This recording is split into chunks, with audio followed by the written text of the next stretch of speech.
পালাবদলের পর রাজ্যে তৃণমূল নেতা কর্মী কাউন্সিলরদের ধরপাকড় চলছিলই। ইতিমধ্যেই পুলিশ গ্রেপ্তার করেছে 4 প্রাক্তন মন্ত্রীকেও। প্রাক্তন দমকল মন্ত্রী সুজিত বসু, প্রাক্তন পরিবহন প্রতিমন্ত্রী দিলীপ মণ্ডল, প্রাক্তন কারামন্ত্রী উজ্জ্বল বিশ্বাসের পর প্রাক্তন উত্তরবঙ্গ উন্নয়ন মন্ত্রী উদয়ন গুহ। গ্রেপ্তার করা হয়েছে একাধিক প্রাক্তন তৃণমূল বিধায়ককেও। তাদের মধ্যে অন্যতম হলেন সব্যসাচী দত্ত।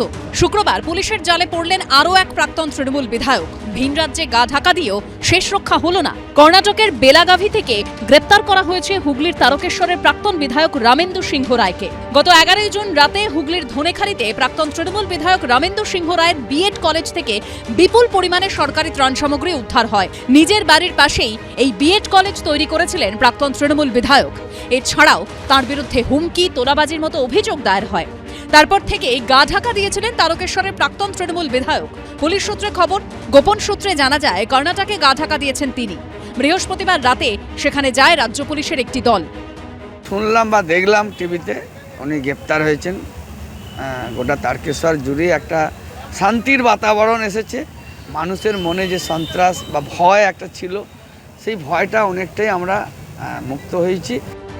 চন্দননগর পুরসভার প্রাক্তন ডেপুটি মেয়র মুন্না আগরওয়াল ও প্রাক্তন কাউন্সিলর অনিমেষ বন্দ্যোপাধ্যায়কে বৃহস্পতিবার গ্রেপ্তার করেছে চন্দননগর পুলিশ কমিশনারেট। হুমকি ও তোলাবাজির অভিযোগ দায়ের হয়েছে তাদের বিরুদ্ধে। শুক্রবার কোমরে দড়ি পরিয়ে কোর্টে তোলা হয় চন্দননগর পুরসভার প্রাক্তন ডেপুটি মেয়র ও প্রাক্তন কাউন্সিলরকে। দুর্নীতির অভিযোগে বুধবার কলকাতার ফুলবাগানের বাড়ি থেকে গ্রেপ্তার করা হয় প্রাক্তন তৃণমূল বিধায়ক উদয়ন গুহকে। বৃহস্পতিবার তাকে নিয়ে যাওয়া হয় দিনহাটায়। দিনহাটা থানা থেকে বের করার সময়, হাসপাতাল থেকে বেরোনোর সময় এবং দিনহাটা মহকুমা আদালতে ঢোকার সময় দফায় দফায় উদয়ন গুহকে লক্ষ্য করে ছোড়া হয় ডিম। একসময় তাকে হেলমেটও পরানো হয়, তারপরেও উড়ে আসে ডিম। অর্ণব মুখোপাধ্যায়, সৌরভ বন্দ্যোপাধ্যায় ও সোমনাথ মিত্রের রিপোর্ট, এবিপি আনন্দ। দল উপর থেকে গোত্তা খেয়ে নিচে মুখ থুবড়ে পড়েছে। 2-1 জন ছাড়া আশেপাশে কেউ নেই সঙ্গে। কিন্তু শুক্রবার চার্টার ফ্লাইটে দিল্লি যাওয়ার পর অভিষেক বন্দ্যোপাধ্যায়ের বিলাস ব্যাসন নিয়ে দলের অন্দর থেকে বাইরে সমালোচনা, কটাক্ষের ঝড় উঠেছে। দলের 20 জন সাংসদ এনসিপিআইতে মিশে যাবার পর শুক্রবার স্পিকার ওম বিড়লার সঙ্গে বৈঠক করেন অভিষেক বন্দ্যোপাধ্যায়। আমি লোকসভার তৃণমূলের দলনেতা হিসেবে পৃথকভাবে 20টা ডিসকোয়ালিফিকেশন পিটিশন আজকে মুভ করেছি। যারা যারা তৃণমূল কংগ্রেসের প্রতীক চিহ্নে নির্বাচিত হয়ে এনসিপিআই নামক একটা দল, যার কথা কোনোদিন আজ পর্যন্ত কেউ শোনেনি, সেই দলে যারা নাম লিখিয়েছে বিজেপির থেকে অর্থের বিনিময়ে এবং নিজেদের পিঠ বাঁচানোর কারণে, তাদের প্রত্যেকের বিরুদ্ধে আমরা ডিসকোয়ালিফিকেশন পিটিশন মুভ করেছি। গত রবিবার তৃণমূলের বিদ্রোহী সাংসদরা স্পিকারের সঙ্গে দেখা করে এনসিপিআই বা ন্যাশনালিস্ট সিটিজেন্স পার্টি অফ ইন্ডিয়ার সঙ্গে মিশে যাবার কথা জানিয়ে চিঠি দেন। তার কয়েক ঘন্টা আগেই তৃণমূলের লোকসভার নেতা অভিষেক বন্দ্যোপাধ্যায় চিঠি নিয়ে লোকসভার অধ্যক্ষের কাছে যান তৃণমূল সাংসদ কীর্তি আজাদ ও সাগরিকা ঘোষ। যে চিঠি তারা পৌঁছে দেন তাতে বলা হয়, তৃণমূল একটি অখণ্ড রাজনৈতিক দল, আইনত তৃণমূল একটি। তৃণমূলের সংসদীয় দলের মধ্যে কোনো পৃথক গোষ্ঠীকে যাতে স্বীকৃতি না দেওয়া হয়। তৃণমূলের বক্তব্য না শুনে কোনো সিদ্ধান্ত নেবেন না, স্পিকারকে চিঠি দিয়ে আর্জি জানান তৃণমূলের লোকসভার দলনেতা অভিষেক বন্দ্যোপাধ্যায়। আর শুক্রবার 183 সাউথ অ্যাভিনিউয়ে নিজের বাসভবন থেকে সংসদ ভবনের উদ্দেশ্যে রওনা হন অভিষেক বন্দ্যোপাধ্যায়।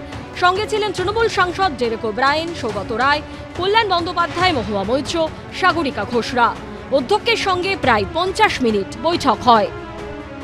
ওম বিড়লার সঙ্গে বৈঠকে অভিষেক বন্দ্যোপাধ্যায় 20টি আলাদা আলাদা পিটিশন তার সামনে পেশ করেছেন, যেখানে যে 20 জন বিদ্রোহী সাংসদ এনসিপিআইতে দল মার্চ করে চলে গিয়েছেন বলে জানা গিয়েছে, তাদের সদস্য পদ খারিজ করার জন্য আবেদন করলেন লোকসভার দলনেতা অভিষেক বন্দ্যোপাধ্যায়। যতক্ষণ না 2/3 of the political party decides two merge, দুটোই সংবিধানে লেখা রয়েছে।